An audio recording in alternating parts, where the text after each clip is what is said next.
to talk to you about my pregnancy officially. I know I've talked about it in previous videos when I was with my husband, but I just wanted to, do like an official video discussing everything about the pregnancy. So we found out that we were pregnant back in October. Yeah, so October 2017 we found out that we were pregnant, and I think I was 3 or 4 weeks when I found out. It was really early on that we actually found out that we were pregnant, and we were so happy, and we were overseas at the time, and it was such an amazing feeling to fall pregnant immediately after we started planning. So not so much planning, immediately after we started trying. So it was like a blessing, and we both of us, me and my husband, really wanted babies, and he was scared, but he was on board, but he was really nervous, as any guy would be. I was fully on board. I was nervous as well.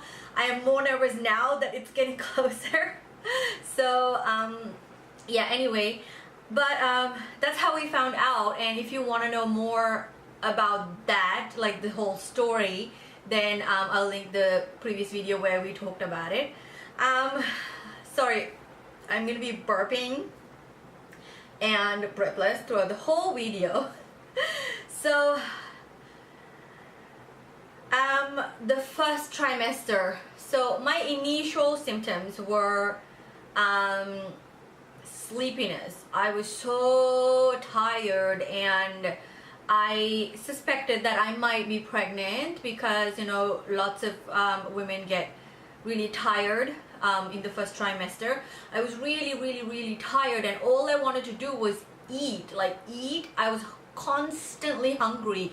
It was like never ending hunger. I'm talking like I wake up hungry, have tea, have like a massive breakfast, and literally like an hour later I'm hungry again. I'm like snacking on biscuits or something, and then when it hits like 12, I'm like crazy, I just want to have lunch. So I'll have like a massive amount of rice and curry. I had no limit back in the day. Since I was in Sri Lanka, my grandma, my aunties, and uncles, everyone was there, and everyone was like, after they got to know that I was pregnant, they were sending me lunch and this and that, and it was just so much fun. But I do have after effects of that, so don't go so crazy, and try to keep like healthy options. And in Sri Lanka, everything is carbs, so rice, roti, indiapa, apa, kotu roti, everything, all these things are traditional Sri Lankan food made with lots of flour and sugar, and it's so good and so filling, but it's definitely not good for you. So anyway, that was the first trimester basically, and I would eat and sleep, and I would just have like a couple of naps a day, eat probably like 5, 6, 7 times a day, and just eat like whatever I could get my hands on, because I was so hungry. I felt like a vampire that's been deprived of food, or blood in that case, but food for me. So it was really crazy. And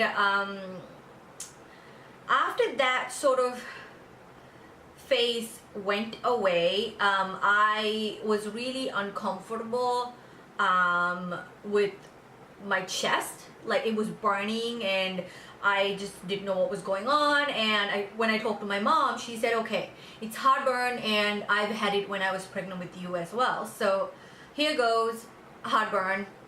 And it got severe and severe and severe, and now today, like at this moment, I'm having heartburn, and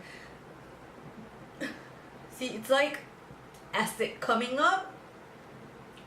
It burns from like here to like down there. It burns the whole thing, and it's terrible. Anyway, so heartburn started at that time, and if I ate something spicy, which was basically most of the time, because most of the curries are spicy over there, and it would just get worse. And I ended up having my first appointment with a obstetrician over there in Sri Lanka because I just didn't want to wait.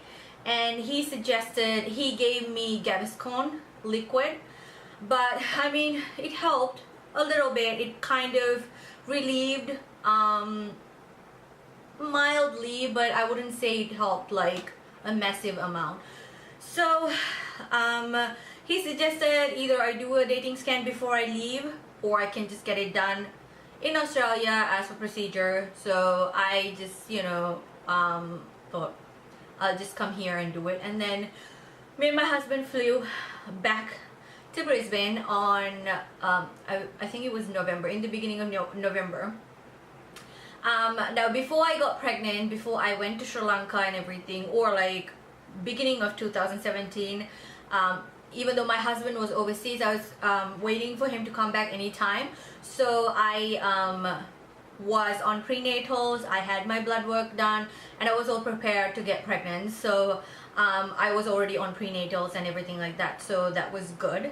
And then once I came back, I went to my GP. She is amazing. I love her so much, and she has been so supportive throughout the whole thing.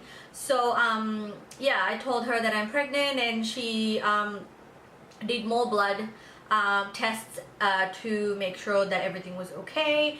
And then also gave we skipped the dating scan, which is the very first scan that they do, but the estimated due date fell on June, middle of June. So I decided that I'm gonna go to a private hospital to have the baby, and that's what my parents wanted me to have as well. So, you know, because it's my first baby, and my husband can stay with me during the whole thing, like when I'm having the baby. And since I have a history of anxiety, I panic like all the time, so it's easier for me to have that support. You know, it's better for me to have that support during the labor and birth of the baby. So we decided to go private, and it's expensive, but you know, I've had private health fund and the pregnancy cover for over a year, so I was prepared for that. But there are out-of-pocket charges for that. That's a whole other video that I want to get into if anyone's interested to know the going private hospital route in Australia. But this has been my experience, and it's fine, but everything is so quick and comfortable when you go to a private hospital. And you know, my doctor, she is really amazing, and she is the most polite, approachable, easygoing person ever. And she doesn't make you worry. You know, she'll say something. If there's something serious going on, she'll be like, this needs to be done fast. But she wouldn't be like, you know, like, oh, this and that. And you know, it's just her tone that I love. And she is so fast and gets things done really quickly and responds really quickly, and she is amazing. I'm really glad that I have her as my doctor. And after the pregnancy and everything, I will put her details. At the moment, I just want to keep everything all of those private. And if whenever I am planning to have a second baby, if she is still in Brisbane practicing, then I would definitely channel her, because she is wonderful. So, and the hospital is really good that we're going to. It's about 15 to 20 minutes away from our house. So it's very convenient, and you know, everything is so comfortable. Their maternity ward is fairly new, but they have a lot of experienced staff there, so which is always what you need, at least when you are going through your first pregnancy. Second trimester comes, and my symptoms completely change. Still have heartburn, not as hungry, but I am still hungry. But I've read that, you know, I've gotten the Baby Center app, which helps a lot because it has like a community and a forum. So I joined, or I started, no, I joined this June Due Moms group, and they are really helpful. It's just you don't know each other in person, but you feel like you're more comfortable. Sorry, back pain and everything.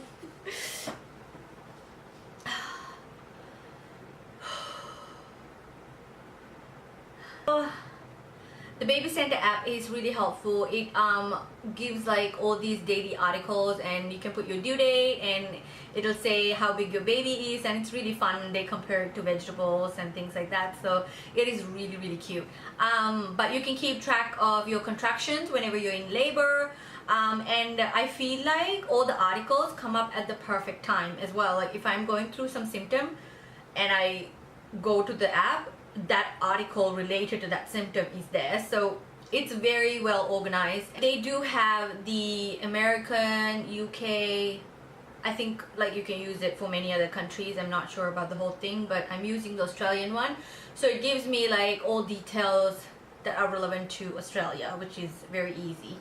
Because if you just went to Google and Google something, it just comes up with like, you know, worldwide, you know, so it's not very helpful and you will get really confused.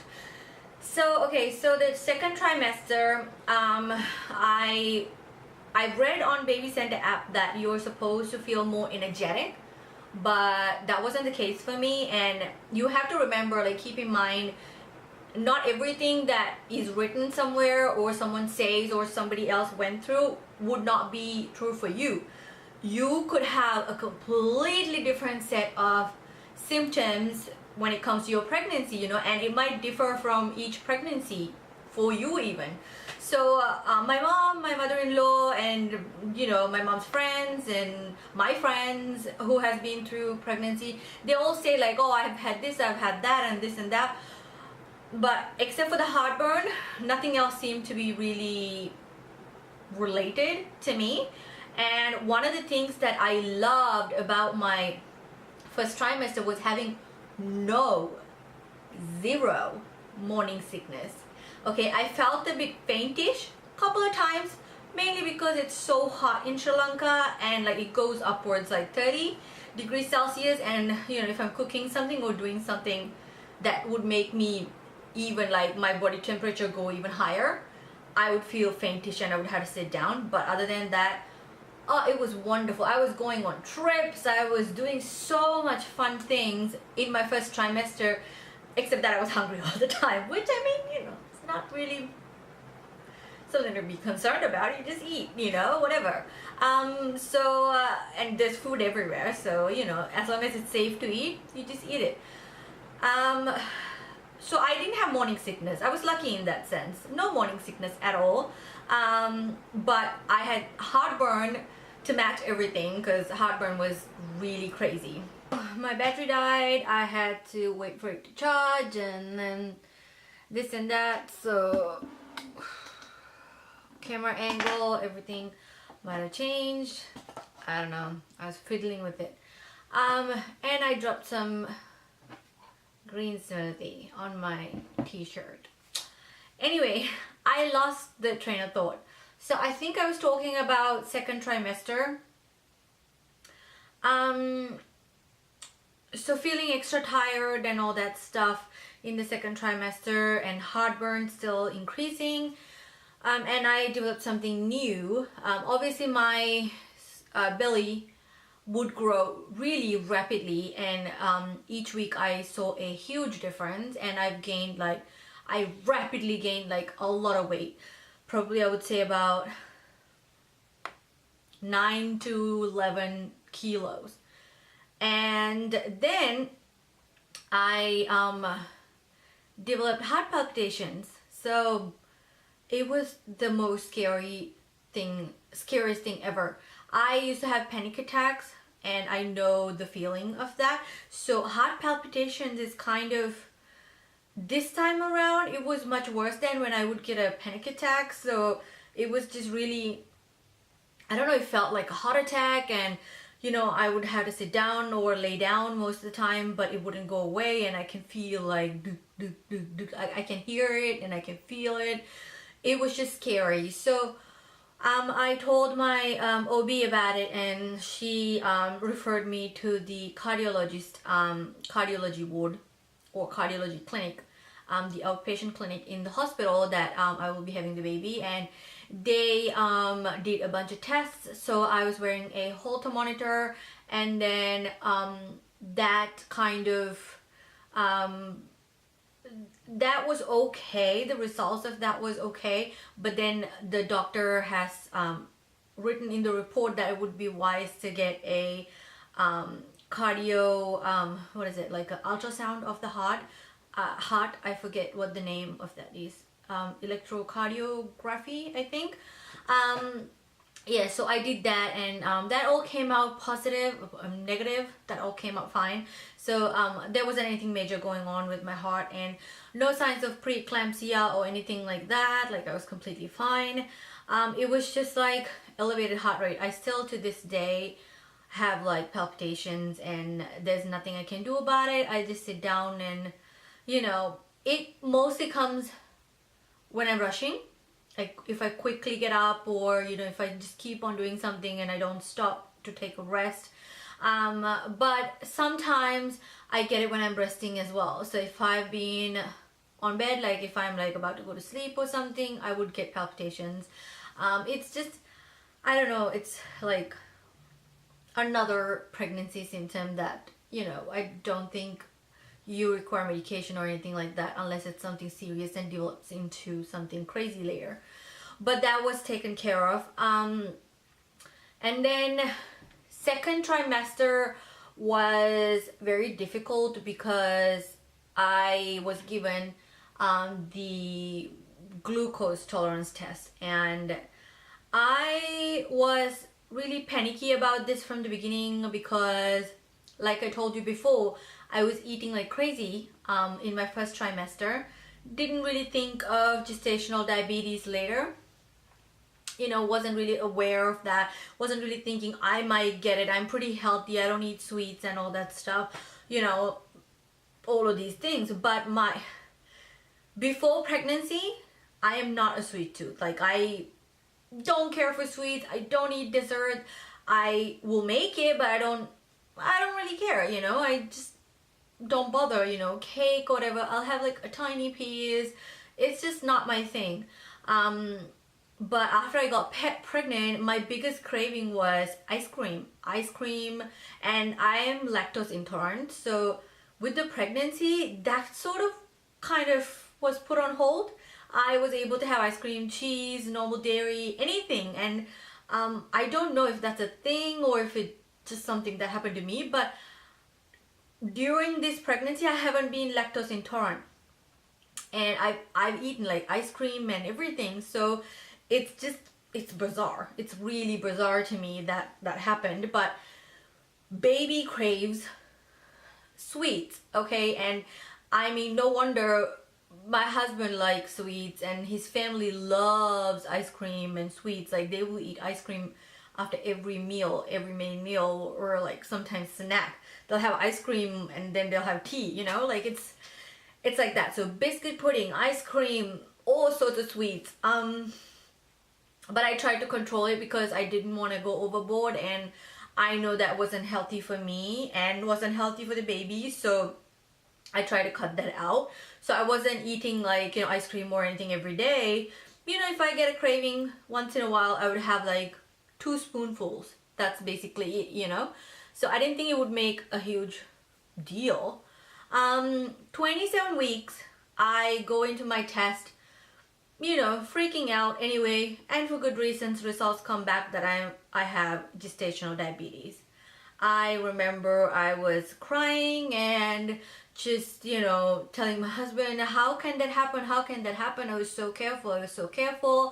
And just panicking, and knowing that both sides of my family has diabetes, and, you know, probably 90% of the people from both sides, like my mom's side and my dad's side, have diabetes, and my parents have diabetes. My mom had diabetes for many, many years, and my dad was just diagnosed with diabetes this year. And it's you know, it was that feeling, I don't want to be in the same boat, because I'm usually a very healthy person. You know, I've gotten lazier and kind of got off the bandwagon of the healthy, being healthy, eating healthy thing during the pregnancy. But other than that, I'm like a fairly healthy person, so it was really difficult to grasp, and I don't know, it wasn't really, I was really upset about it.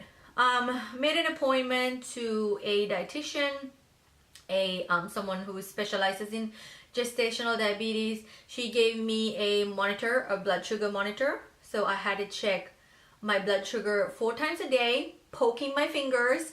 And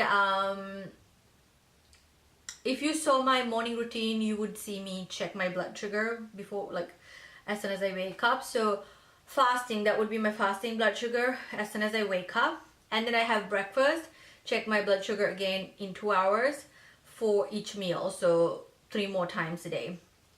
And it's, I mean, in the beginning when I was diagnosed, I was really scared and all that stuff, and I wasn't eating much, and I was constantly hungry. I was I don't know, I was being overly cautious about it, and I wasn't eating much, and I felt like I lost weight because of that, and I didn't gain any weight after that. I feel like I gained just the baby weight, just like few grams, that's it, you know, and that's purely because of the growing baby. I didn't gain any weight, which I don't mind, but I mean, you know, I feel like I can't support, like my body can't support the baby weight, and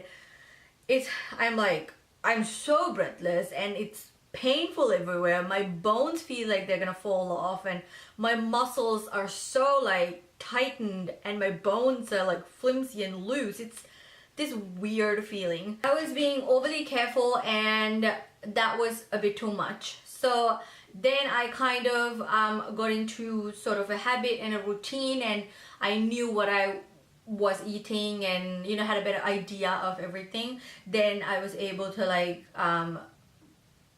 kind of how do you say, control it better. And at that time I wasn't feeling so crazy, and I was energetic at times, so I did work out. I did the treadmill on like kind of like a moderate speed for 30 minutes. Sometimes I would go up to 40, you know, depending on how I'm feeling that day, how energetic I am. I did that for several weeks. I want to say, yeah, like probably like over a month. But then there was no way for me to walk. I couldn't even walk in the shopping mall, let alone go to the gym. So it was really hard. Like at the moment, I can barely go for a walk. Like I can go for a walk, but like my belly starts to like kind of like like way down, and I get excruciating back pain. So then I have to stop and then come back, because I don't want to push myself too much like that. So exercising stopped, and then I was really good with my diet control. My sugar was fine, you know, all within levels, but my fasting level would not go down. For about 2 weeks, I was really struggling with the fasting blood sugar level, and it was really bothering me. So the next time I saw my OB, I told her this is the situation, and she said, look, I'm gonna put you on tablets, metformin. So she gave me metformin 500 milligrams.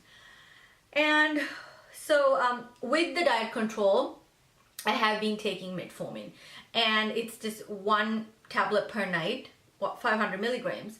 But the first couple of days, it was blissful. You know, blood sugar was perfectly fine, fasting and after meals, it was great. But give it 2 days, last week it started going crazy, okay? Not the post-meal ones, just the fasting. And I noticed for the whole last week, the fasting level would keep getting increased and increased and increased. And it was at like the normal level I should have is below 5.1. So if it's 5.1, that's also like high. It should be 5, you know, that's the maximum level. It was like 5.2, 5.3, 5.4, 5.5, 5.5, 5.5, 5.5, and today it's 5.7. So I called my doctor and I said, and she, just today, a few hours ago, she told me start 2 tablets from today and see, because the fasting level is the most important one to keep down. So that has been the biggest struggle so far, and I cut out a lot of carbs. I switched to a low carb bread from the normal wholemeal. Like I was never a fan of white bread, so me and my husband, we never had white bread in our house anyway. So we would always have wholemeal or whole grain. But now I count carbs in everything. I read every package to make sure that the carb level is below 30 grams per serving, and the serving size is enough to fill me up, you know. So that's how you should go about doing that. And more fruits and veggies. Now fruits is a bit tricky, you know. I love having smoothies, green smoothies. Green part is fine, but I used to put banana. Banana is like crazy for blood sugar apparently, and I don't know, it makes my blood sugar go high like this, crazy, and the level wouldn't come back down for a long time. So it's really difficult with bananas. So I can't put bananas in my smoothie anymore. Instead, to make it thicker, my husband makes the smoothies now in the morning because he wakes up really early. So he makes one for me and leave it in the fridge. So I asked him to put chia seeds. Thickens it right up, and the texture is good, and I love when you bite into chia seeds. So that's a good thing to get away from banana if you want that thick and creamy texture. But the taste isn't that sweet. So, you know, the only fruit that he can put are berries, strawberries, blueberries, blackberries, raspberries, whatever berries. So we buy these frozen berry packets. We used to anyway, but we would put banana and other things. But you could definitely put avocado, but avocado is so expensive in Australia these days that, you know, it's not the best tasting like it used to be, but it's like up there. It's definitely up there. It's really good. So yeah, other than that, rice and any Sri Lankan food is the enemy. So I have much less Sri Lankan food now. I used to like red rice anyway, so, you know, I have red rice. I don't know if you guys are familiar with red rice, but red rice is really, really good. Very active baby, and you know, scans have been fine. I have another scheduled scan because of the blood sugar thing, to make sure that baby isn't huge. So that's next week. Yeah, and because of my back pain, it's so severe that I can't do anything. I can't even get off the bed. I can't even roll around in bed anymore. The belly isn't so much bothering me. You know, I'm kind of used to the belly now. It's the back. It's crazy. So I made a chiropractic appointment with my regular chiropractor, and, you know, we'll see how that goes.